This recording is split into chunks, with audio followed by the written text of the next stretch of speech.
No, if you vote Democrat as a Christian, I think you can no longer call yourself a Christian. You have to call yourself something else. I do not think you could be a Christian and vote Democrat. That's the answer.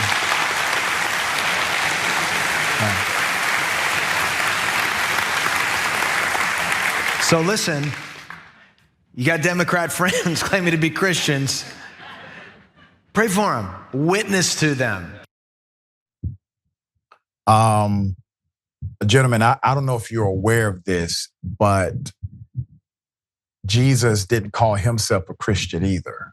So with millions watching and many people benefiting from this program called Indisputable, we just need 1% of the viewers to become a paid member so we can continue to bring this content to you.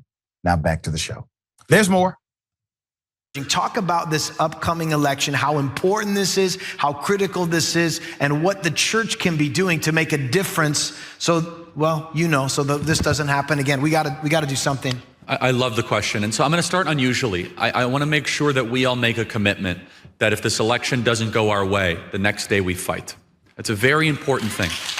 And I know I get golf applause because a lot of people don't want to hear that. They say, what do you mean it doesn't go our way? It has to go our way. We have to win. I agree.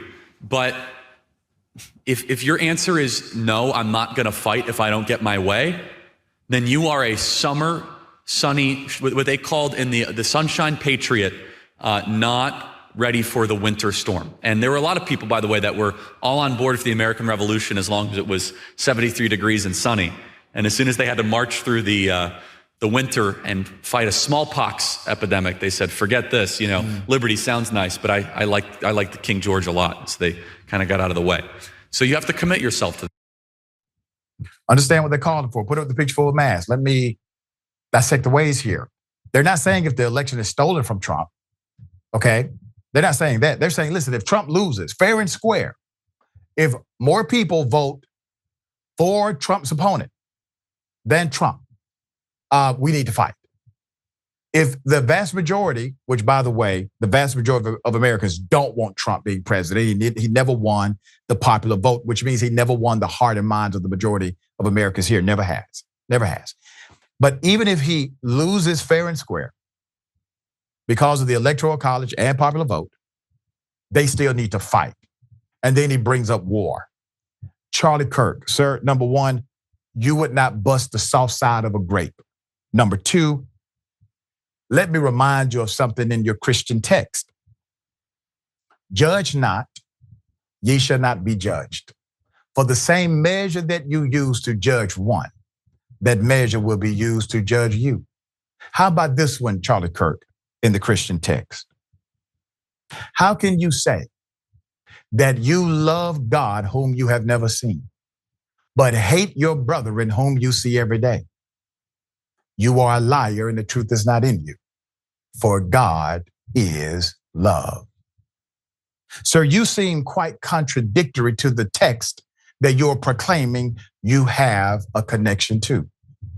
These comments were made when Kirk was speaking at a Turning Point USA Faith event held at Calvary South Orange County Church in California.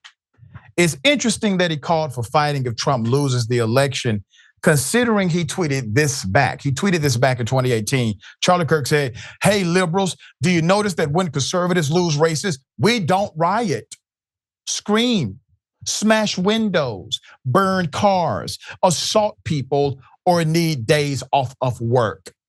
It's amazing how mature and civil conservatives are. Please remember this and take notes when we get Trump reelected in 2020. Put Charlie Kirk back up.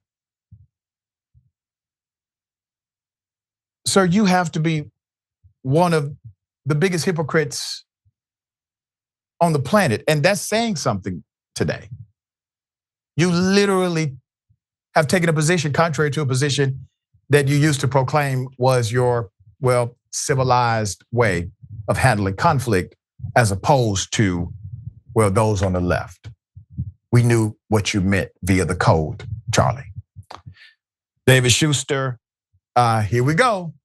Well, Turning Point USA, Charlie Kirk's organization, is a horrible organization. And I've long said that Charlie Kirk, who really can't go a day without saying something that's racist or homophobic or sexist or now anti-Christian, whatever it is, Charlie Kirk is one of the most vile, disgusting people in our politics today. A lot of us think, oh, when Donald Trump finally dies off, maybe things will get better. As long as there are Charlie Kirks who are out there, no, things are not going to get better, because there are certain people who seem to follow this lunatic. And he's not only a lunatic, he's a hateful bigot. And Charlie Kirk, if he had any sense of self-shame, would simply go, hide away, do some self-reflection, and urge his people to take a bath. But instead, there's Charlie Kirk speaking, giving all these speeches and making declarations. He's never even probably read the Bible. This guy is a loose cannon. He is a horrific stain on our society.